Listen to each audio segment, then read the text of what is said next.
Maring Hina, buti at nakita kita. Bakit, Maring Nini? Anong kailangan mo?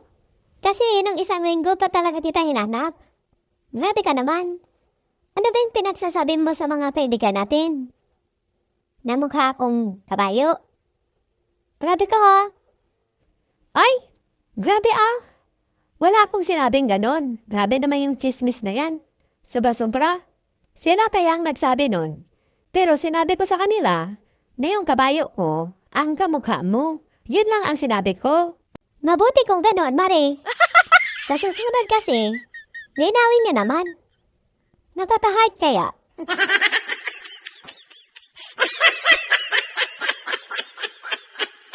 Par, alam mo ba kung bakit ako umalis sa dati kong trabaho?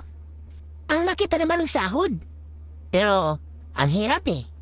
Hindi na kinaya sa katawan ko. Magkano ba ang sahod mo doon? 5,000 lang naman par ang araw ko. Oh, ang laki para. Sayang, bakit ka umalis? Oo nga eh, ang laki. Pero, ubos lakas mo bog maghapon. Dapat, inalok mo na lang sa akin. Kayang-kaya ko yan. Oo nga, bagay yan sa'yo par. Si Maki ang katawan mo. Sige nga, par. I-apply mo nga ako doon. Total, ilang taon na akong tambay dito. Ano bang trabaho? Driver ka naman ng bulldozer par. Pero walang makina. Di pedal.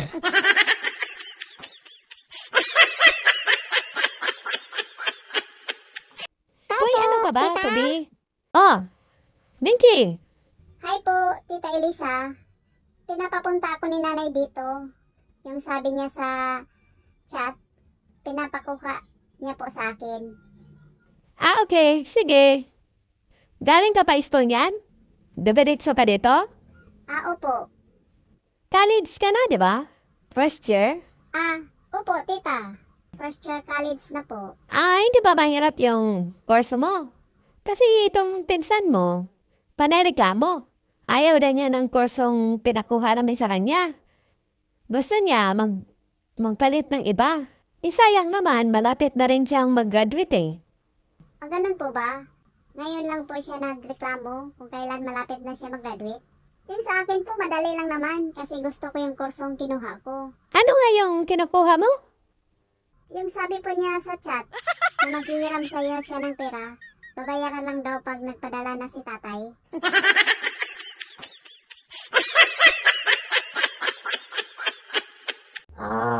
Par? Mauna na ako.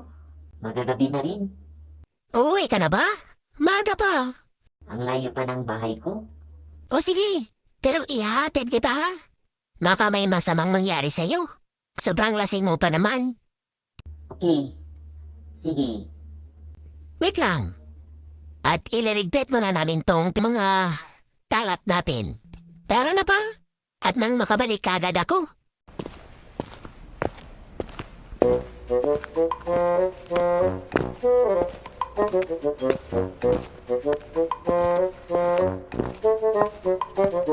Pre. Nakita mo ba ang nakita ko? Saan ba? Ayan oh, sa unahan. Parang chocolate na cookies. Hindi ah. Paningin mo lang yun. Ang layo kaya. Mukhang payan eh. Sige nga. Tingnan natin, tara. Ayaw mong maniwala?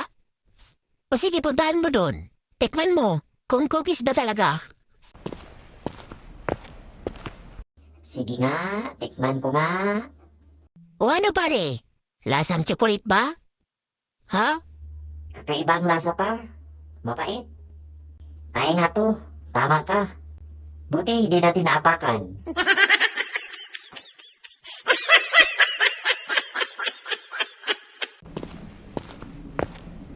Uy, Ate Elisa, bakit kayo napadaan dito sa kliniko?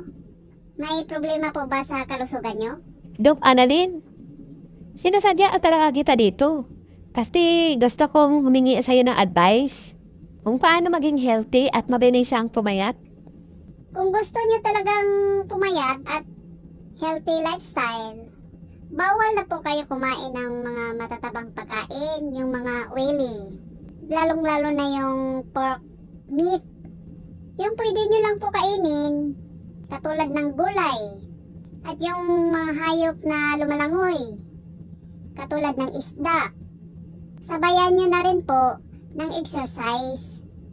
At mag-diet-diet na rin po kayo, ate. Ganun po ba yun, Dok? Sige, simula bukas, magda-diet na po ako at kakain ng mga gulay. Tsaka hindi na rin ako kakain ng mga hayop na nabubuhay sa lupa. Opo, Yung nabubuhay sa tubig, Dok. Yan ang pwede kong kainin para maging healthy ang lifestyle ko. yes po. Tama, Ate Lisa. Sige po, Doktora Annalyn. Salamat po. Magkano? Huwag na. Para namang hindi tayo magkapit-bahay. Oh, Ate Elisa. Bakit parang hindi ka naman nabawasan?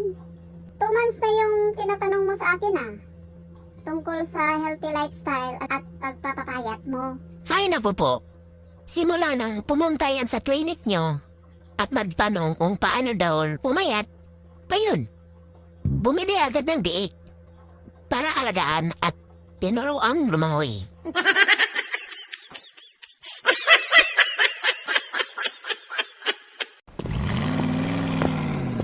Mamang pulis, pwede po bang magtanong?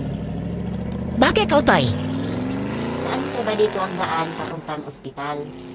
Gusto mo pumunta ang ospital? Opo, Sinong pupuntahan mo doon? may dadalawin lang po akong kaibigan na admit po siya kahapon.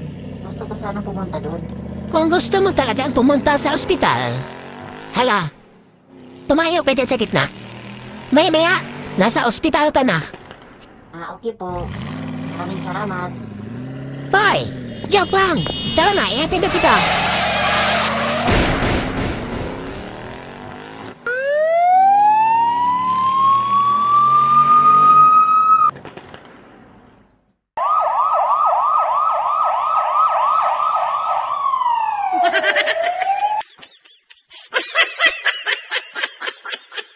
Okay, class. Topic natin ngayon tungkol sa mga kulay. Alamin natin ngayon mga iba pang mga kulay. Anong kulay ang nagsisimula sa letter M? Larnie, Maroon, ma'am. Mustard. Midnight green. good. Tama. Ikaw, Lister. Ano ma'am? Color mint. Marigold. Di ba ma'am? Very good. Marami ma'am. Nagsisimula sa letter M. O sige nun, ano yon? Tulad ng maitim, maputi, mabirdie, mapula. Marami pa ma'am ha. Dumating ka sa dulo. Kung hindi ka pa natawa, ilid ka! Pero paki-like at subscribe naman mga pare, mga mari sa aking YouTube channel. Salamat ng marami.